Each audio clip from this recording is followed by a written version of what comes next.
Hello guys, ലിയാക്ടിൻ്റെ മറ്റൊരു വീഡിയോയിലേക്ക് എല്ലാവർക്കും സ്വാഗതം. ഇന്നിവിടെ നടക്കുന്നതൊരു ചർച്ചയാണ് കേട്ടോ. ഒരു ചെറിയ ചർച്ച, ഒരു വലിയ വിശേഷത്തിലേക്കുള്ള ചെറിയ ചർച്ച. ആ ചർച്ചയുടെ ബാക്കി പത്രമായാണ് കേട്ടോ ഈ നടക്കുന്ന അന്വേഷണങ്ങളും കണ്ടെത്തലുകളും ഒക്കെ. ചർച്ച എന്തിനെക്കുറിച്ചാണെന്ന് അറിയണ്ടേ? അത് ഞാൻ വീഡിയോയുടെ ലാസ്റ്റ് നിങ്ങളുമായി ഷെയർ ചെയ്യുന്നതാണ്. അല്ലെങ്കിൽ തന്നെ വീഡിയോ ഫുള്ള് കാണുന്നവർക്ക് അതെന്താണെന്ന് മനസ്സിലാവും കേട്ടോ.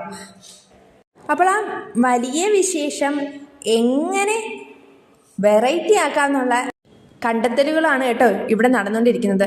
ഡാൻസ് ആണോ പാട്ടാണോ എന്താണെന്നറിയില്ല, പക്ഷെ എല്ലാവരും ഫോമിലാണ്. ലിയാക്ട് എപ്പോഴും അങ്ങനെയാണ് കേട്ടോ. ഒരു വിശേഷം വന്നാൽ അതെങ്ങനെ സക്സസ്ഫുള്ളാക്കാം അല്ലെങ്കിൽ വെറൈറ്റി ആക്കാം എന്ന ആലോചനയിലാണ് ഞങ്ങളുടെ സ്റ്റാഫ് എല്ലാവരും. അപ്പം വിശേഷം എന്താണെന്ന് നിങ്ങൾക്ക് മനസ്സിലായി കാണും. നെക്സ്റ്റ് വീഡിയോയിൽ ഞാൻ എന്തായാലും അത് തുറന്ന് പറയാം കേട്ടോ. അപ്പോൾ നെക്സ്റ്റ് വീഡിയോയിൽ കാണും വരെ ടാറ്റാ.